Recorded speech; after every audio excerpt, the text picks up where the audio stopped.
Hey guys, Tarke here, and I'm just going to give you a quick update on my Lightning Trapper, how it's progressing, and also some updates on a new build that I'm currently playing.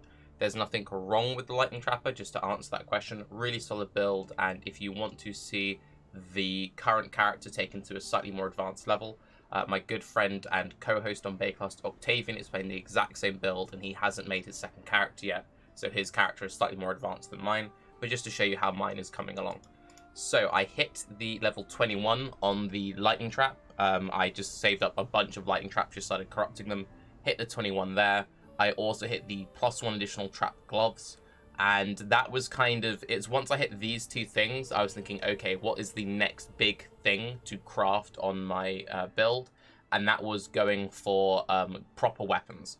And that is going for shaper weapons with non-chaos as extra chaos. And then it gets into multi-modding.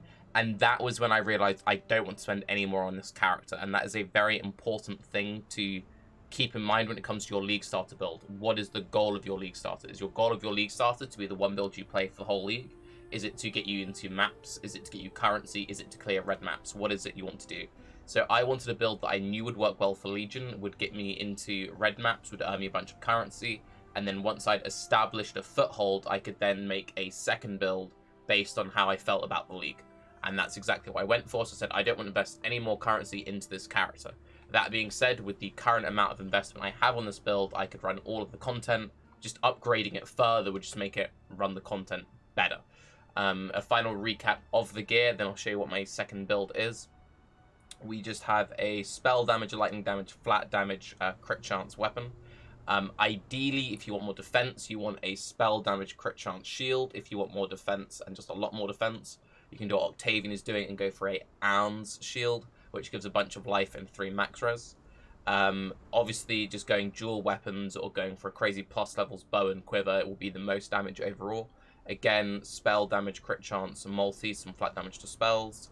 Tinker Skin, it's a good defensive chest. I just got it because I had a 6-link really easily. If you want more damage, you could use a Shroud of the Lightless. If you want more defense, you can go for a Tinker Skin. If you want even more defense, you could go for like a Lore Weave or a Combs with a bow and staff and all of those kind of options. Malachi's Awakening, now that I've played around with it, do I think it is worth? Yes. Trappers have always been really annoying when it comes to handling mana. Having one item which adds so much damage and solves all of your mana issues is amazing. And again, for anyone who doesn't know, this gives you a free 50% aura. Anyone playing a spellcaster, which doesn't really need to use Herald, so basically trappers, miners, maybe even some damage over time builds potentially.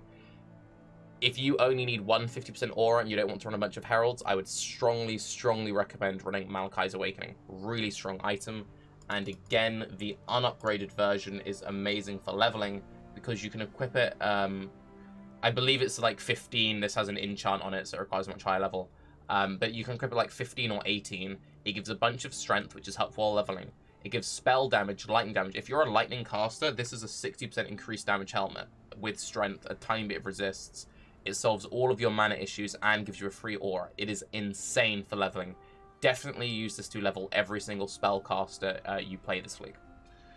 For Amulet, your ideal Amulet is a Shaper Amulet with non-chaos as chaos, and then crit multi, life, and then for suffix, trap throwing speed craft is very important.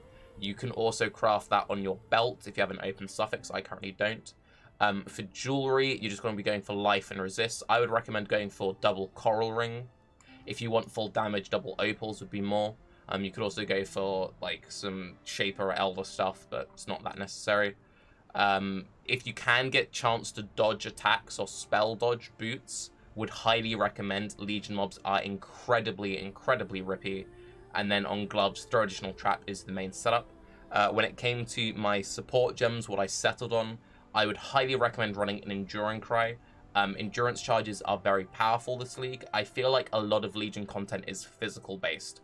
Enduring Cry is really smooth to play with trappers because of the way that trappers work. So you throw the trap and then you have the time it takes for the trap to hit the floor and then arm. You can very easily find a pack of mobs, throw it, and... Oh, the animation cancelling bug. Right, okay. But yeah, there's a weird bug that got added in the last patch, but you can see you can very easily throw Warcry and you're alright. So would highly recommend Enduring Cry. Flame Dash or Dash, very strong. Oh god, the new bug is really weird with animation cancelling. Phase Run, Valright's Fire, Steel Skin. I love Steel Skin. You can also run an Immortal Call. And obviously Lightning Trap. I like using a Portal Gem. If you don't want to use a Portal Gem, you can use a Bear Trap for additional damage. Or you could use a Decoy Totem for additional defense. But that is that character in a nutshell. I'll now show you the next build that I'm currently playing. And that is a bow-based Gladiator. So, I came up with this really cool skill tree. Ignore this bit, okay? So I came up with a really cool Scourge Arrow skill tree. I'd never really played a Scourge Arrow build, and Scourge Arrow got buffed in the last patch. There's a few new clusters on the skill tree that I really like, just because they're fun clusters. So this gives you movement speed, cooldown recovery with movement skills. I love Dash. I praised Dash so much when I first played it. This cluster is very interesting. So for 3 points, you get 5% reduced LE damage taken. That's the equivalent of max res. It also gives you chance to avoid ailments. As I said, you can, with 100% chance to avoid ailments, you are status ailment immune. These minor nodes also give chance to avoid fire, chance to avoid lightning, chance to avoid cold. Basically, think of it as like 5% cold dodge. This is a very, very efficient cluster. It's like probably one of the most broken defensive clusters on the skill tree. It's just in a really awkward spot. Not many builds can route that way, but if you can get it, great. So cooldown recovery makes you dash more. This is good defense. You'd fill the whole thing out. This 4-point claw cluster is very strong as well. So what this does is you go, okay, claws, that's terrible. The second node gives you 20% cooldown recovery for movement skills. So if you route this way, you can put that on any build, and it's like 10%, 10%. That's good. This gives you movement speed, so that's just a 4% movement speed node. And then this one gives you 15% attack speed and cast speed if you've used a movement skill recently.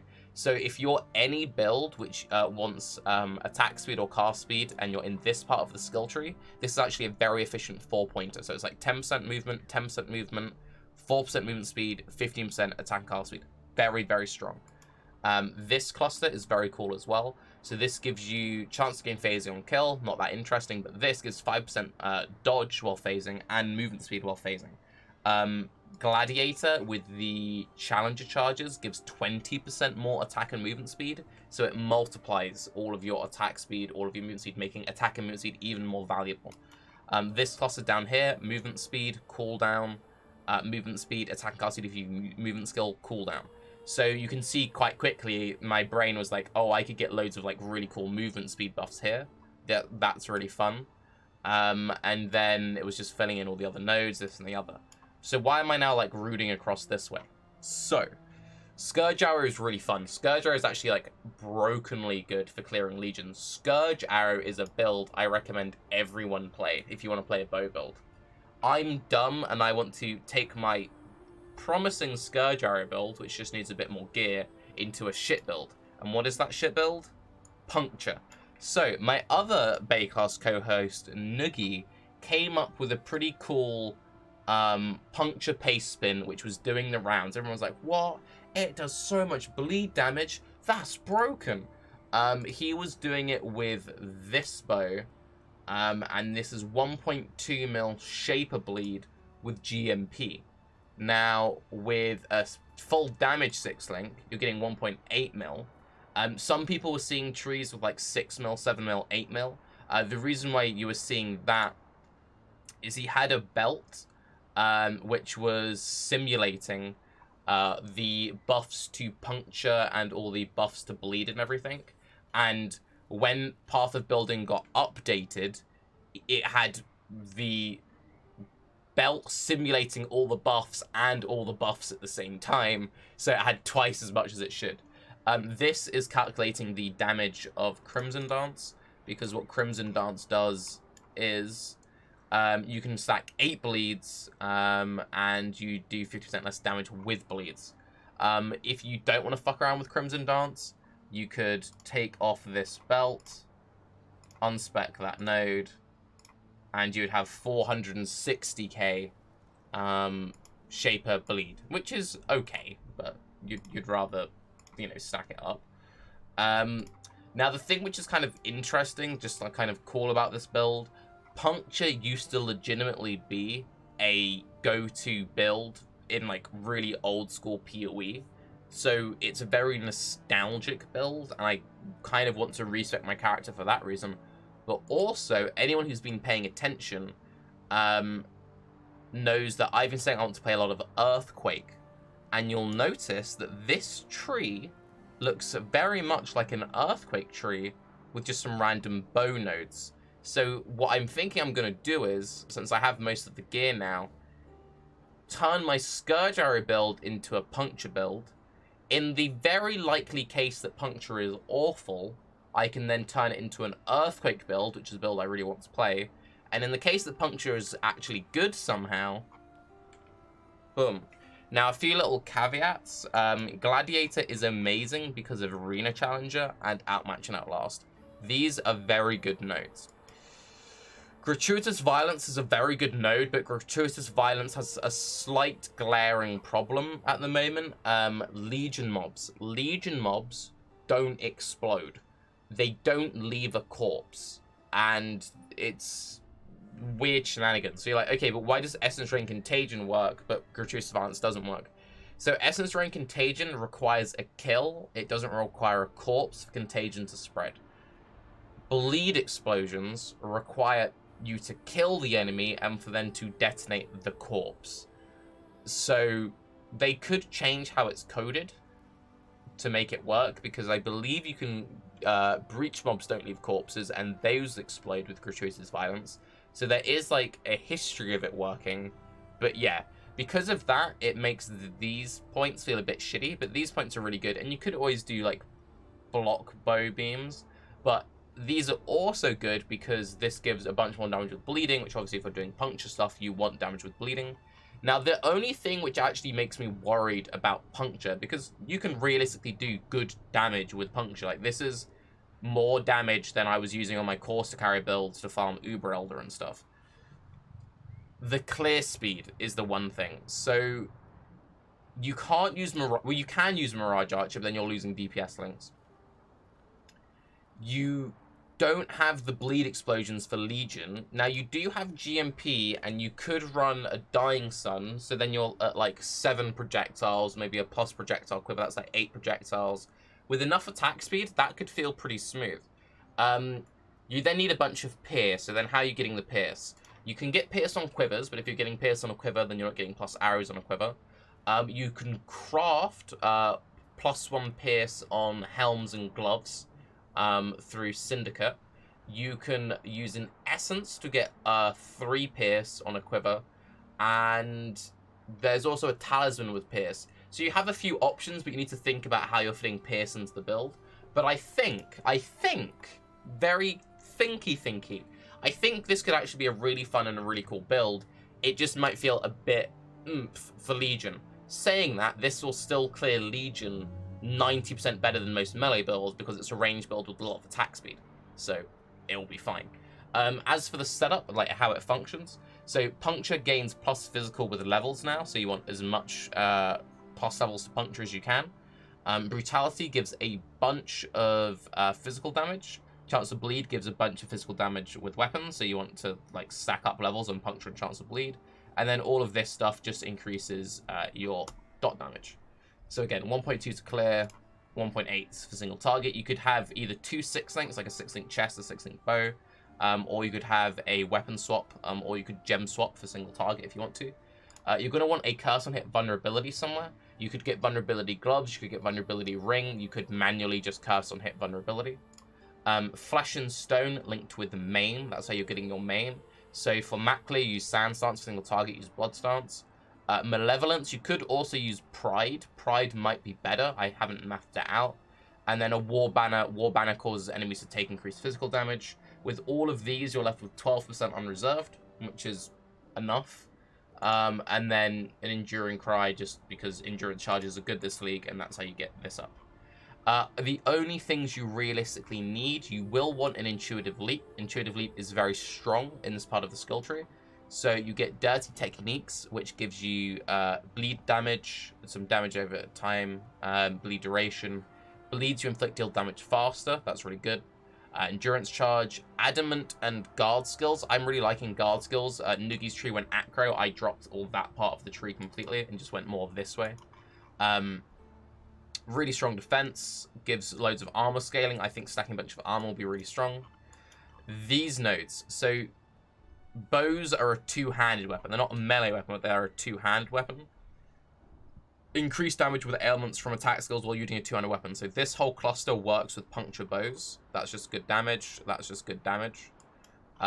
Bleed stuff, reduce damage taken. Bleeds and do fast stuff. You could also take these nodes. These are just increased ailment damage with the two-handed weapon, and then you could get the physical attack leech. So if you want attack leech, you could take these 3 points. It's good effective damage though. Same with these points here. And then you put a Lionized Fall here, and you convert all of these juicy nodes.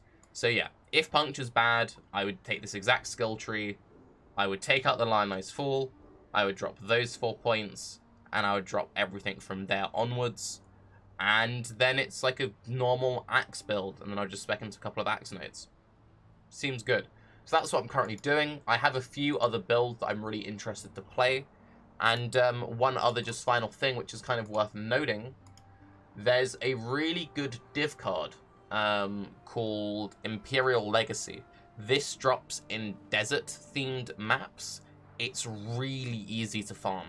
So it gives you a eye level 100 6-link Imperial bow, meaning you can scour Chancer into a Lionized Glare or a Wind Ripper, or you can use it to craft bad puncture bows. This is a bad puncture bow I've crafted, and just to show you what my damage would look like with my current bad bow, I'm trying to craft a better one. I would have 930k shape damage, which is pretty good, and that's not using any helm enchants or anything fancy. So yeah, I'm going for a second set, and then the idea is that I'll then craft a better bow than this, and then I'll scour this, and then I'll scour chance this into a Wind Ripper or Lionize.